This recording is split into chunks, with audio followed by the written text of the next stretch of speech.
Morning everybody, welcome back to another video. This morning we're going to be drying off 24 cows, so I'm going to get all the gates ready in our pack barn to do that. These cows do not need to be treated with the typical dry cow treatment because these cows are not pregnant and we're going to be selling them for beef. So they're just going to go out in the corrals and they're going to get a little bit fatter, and then that's when we're going to sell them. But anyway, this morning we're just going to milk them for that last time. They've been held separate and fed a less nutritious but still filling diet, so that they'll produce a little bit less milk naturally, and then we can put them outside so that they don't get sick and they'll stay nice and healthy when they go outside. Because if you take a high producing milk cow and you put them outside, their bag is going to fill up and that's no good. So you got to draw back their production a little bit before you do that. Anyway, let's get these gates ready to go.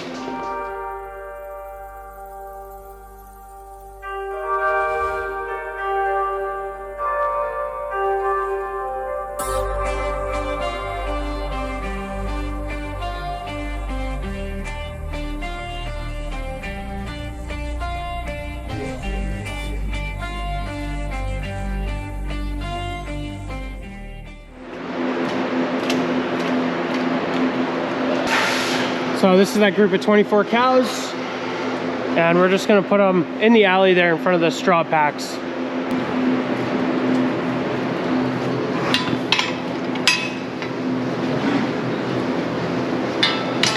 So right there is all the cows that we're gonna dry off this morning. I think there's 23 or 24 of them. We're gonna open the overhead door, make the gates so they can just go straight outside.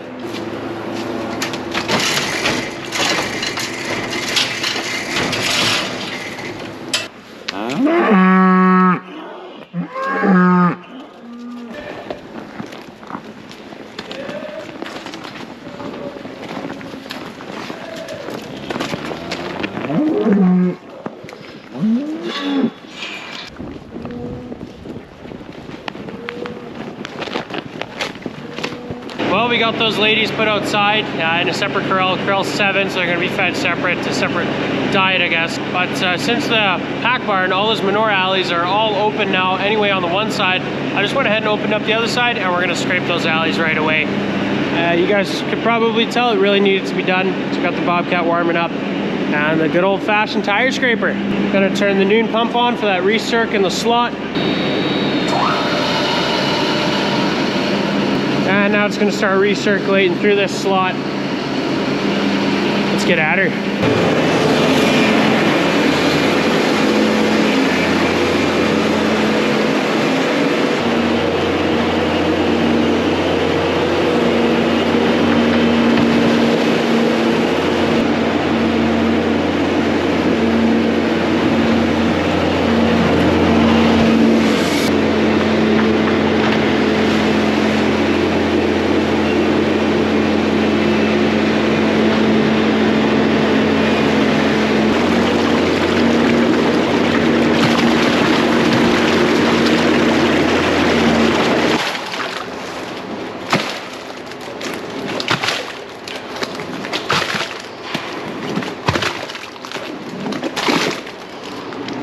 Well guys, it is the next day and we are going to be taking another room of calves out. These are already grouped together. They have been for a couple days. And this is a awesome looking batch of calves. That girl right there, she is a January 1st calf. So just over 2 months old now, and she's looking really good. This is the calf barn that room is going to be moved into. They're going to be moved into this pen. We're just going to throw some bedding in first. We're going to shake a round bale out in this pen because we're actually pretty low on small square bales of straw. So that's what we've been doing lately to try and conserve what we have left. We didn't make any last summer because of the dry weather.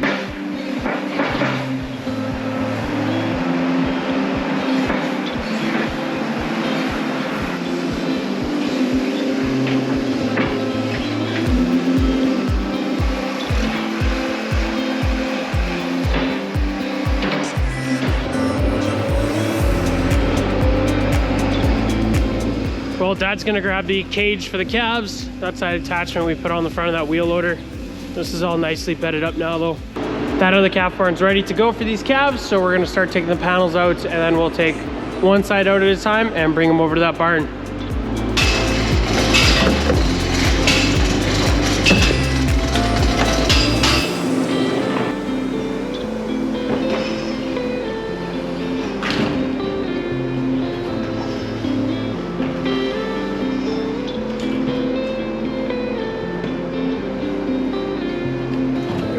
hard. These are 2 weeks old.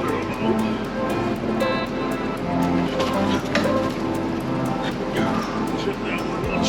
Come on. Hey.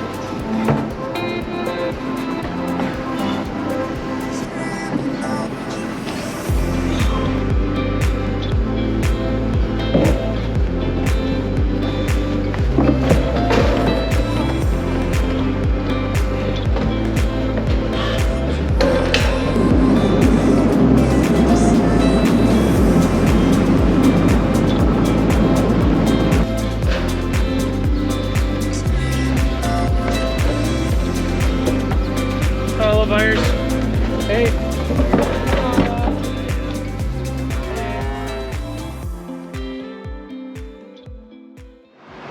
That's another empty calf room.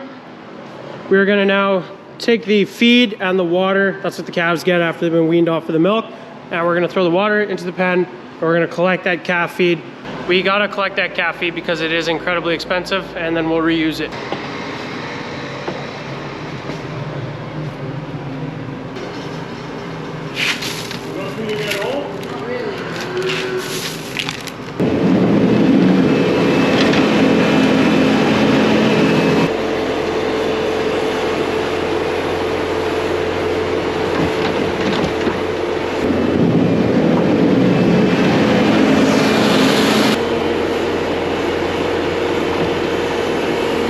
Well, that room is scooped out with the skid steer. Now we gotta broom it all and get the rest of the shavings out there. We're gonna try a leaf blower. A buddy of mine said, hey man, you should be using a leaf blower instead of brooming it and shoveling it.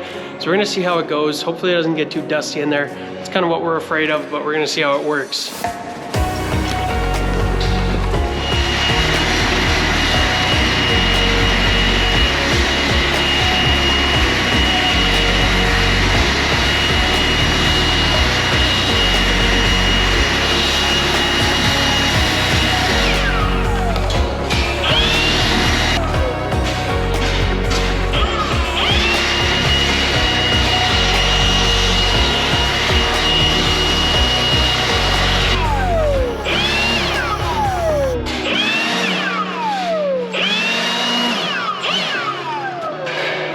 So that seemed to work pretty good. Probably shaved 15 minutes off cleaning that room out, which is always nice, and a decent little chunk of labor. So these Milwaukee tools are always pretty handy and work pretty good. Well, we're milking cows this afternoon, and it is pretty warm out today for this early in March. It's about 4 degrees above freezing. So we got the door open actually, otherwise it gets too hot in here with all the cows. But we got a problem with the milker here, number 18 on the east side of the parlor. The back flush from the milk claw is making its way down into the pulsator in the basement.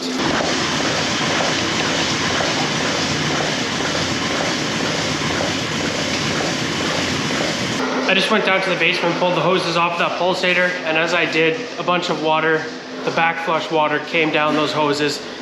So this has something to do with the back flush and the little nozzle sitting on the back flush. This is kind of the shell of the ADF milk claw. Right here, there's a little insert for the nozzle to go to spray that back flush as well as the iodine. That's where I think our problem is. We got some replacement nozzles right here. We'll go ahead and replace them. All you need to replace that nozzle is literally a pair of pliers like this. You don't actually really need it. It just makes the job a lot easier.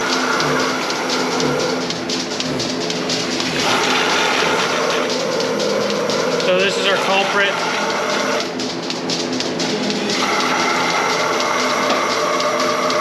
So that's the vacuum line that's pulsating the milk claw here. And that back flush is just shooting into the inside of this milk claw, and that's our problem. That's why you see some of that liquid in the basement. So we just got to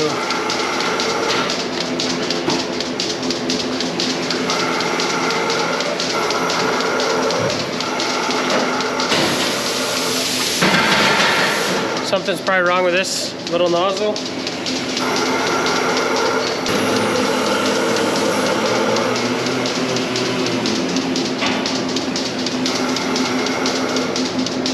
a new one in there.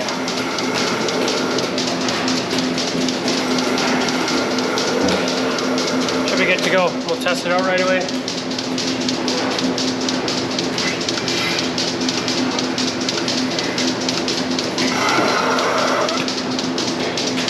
If it's good, it'll come out of here and not here. Right on.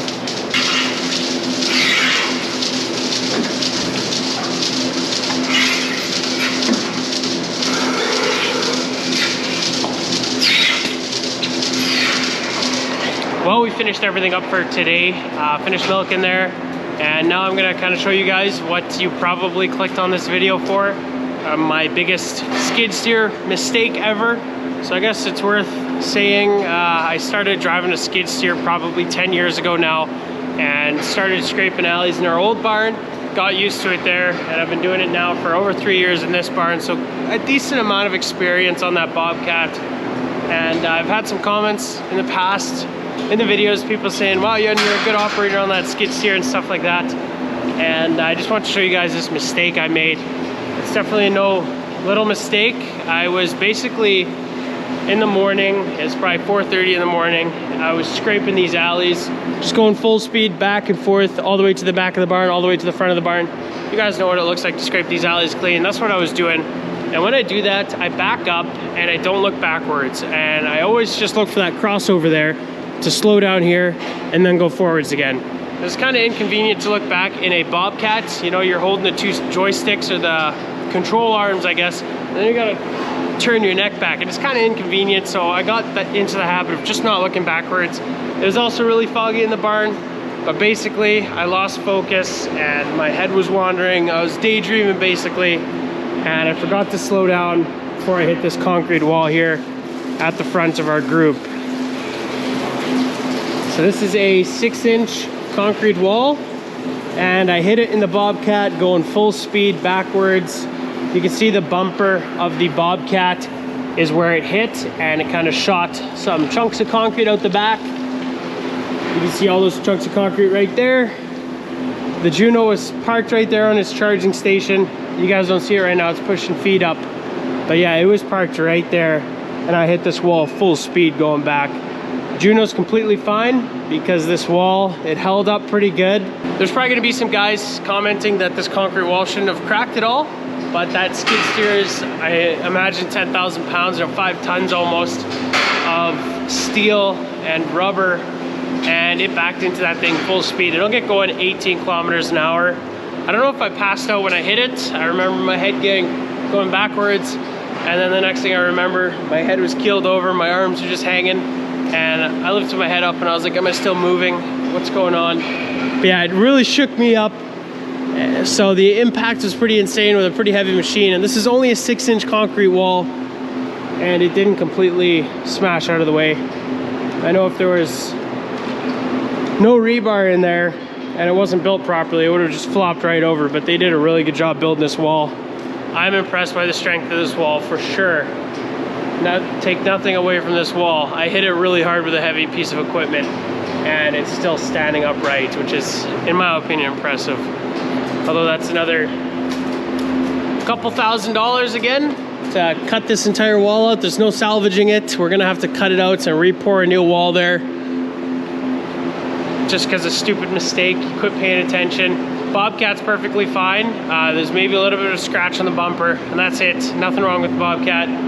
Other than this wall, the biggest thing that got hurt was my ego.